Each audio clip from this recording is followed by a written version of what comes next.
সুপ্রিয় দর্শক, আসসালামু আলাইকুম। চলে আসলাম আমার বাগানে। এখান থেকে আমি কিছুটা ডাঁটা শাক তুলে নিব। এটা দিয়ে আজকে আমি আপনাদের চিংড়ি মাছ দিয়ে সুন্দর করে রান্না করে দেখাবো। যে আমি ডাঁটা তুলে নিচ্ছি,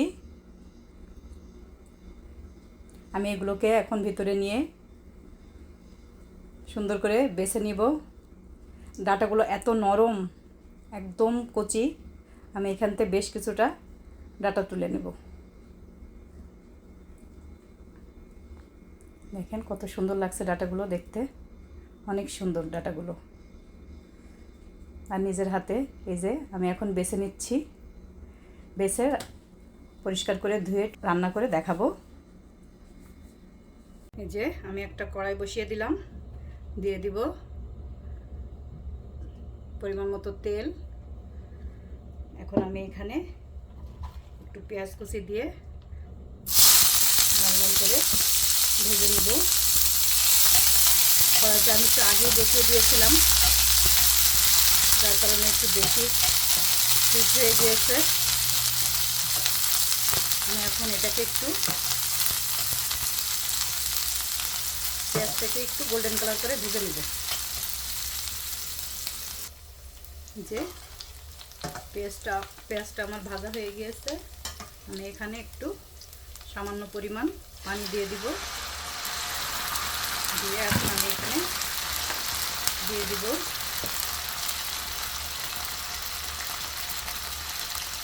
হাফ চা চামচ রসুন বাটা, আর চা চামচের 4 ভাগের 1 ভাগ আদা বাটা। কারণ চিংড়ি মাছ, এই কারণে আদা রসুনটা বেশি দিলে চিংড়ি মাছের সেন্টটা চলে যায়, এর জন্য আমি অল্প করে দিলাম। দিয়ে দিব 1 চা চামচ ধনিয়া গুঁড়া। খুবই অল্প উপকরণ দিয়ে আমি রান্না করব মাছটা ডাঁটা দিয়ে। দেখেন খুব সুন্দর হবে দেখতে। এখন দিয়ে দিলাম 1 চা চামচ লবণ, দিয়ে দিলাম 1 চা চামচ হলুদের গুঁড়া। দিয়ে আমি এখন এই মশলাটাকে একটু এই তেলের ভিতরে আর পানির ভিতরে ভালো করে কষিয়ে নেব। এই যে আমার মশলাটা কষিয়ে নিয়েছি।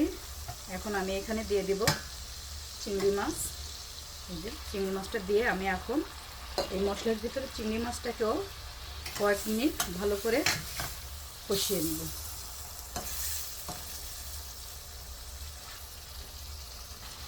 এই যে আমার চিংড়ি মাছগুলো দেখেন সুন্দর কষিয়ে নিয়েছি।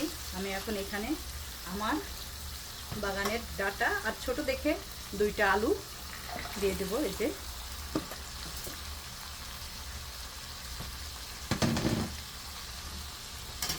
এখন এটাকে এই মশলার সাথে আর চিংড়ি মাছটার সাথে ভালো করে আমি কষিয়ে নিব।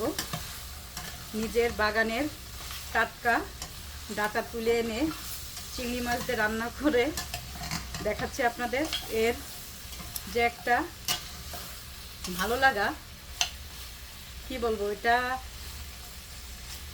প্রবাসে যারা থাকে তারাই বুঝবে। কারণ আমরা প্রবাসে থাকি, সবসময় সব কিছু আমরা আমাদের দেশি খাবার পাই না, আর পেলেও আমাদের অনেক দূরে যেতে হয়।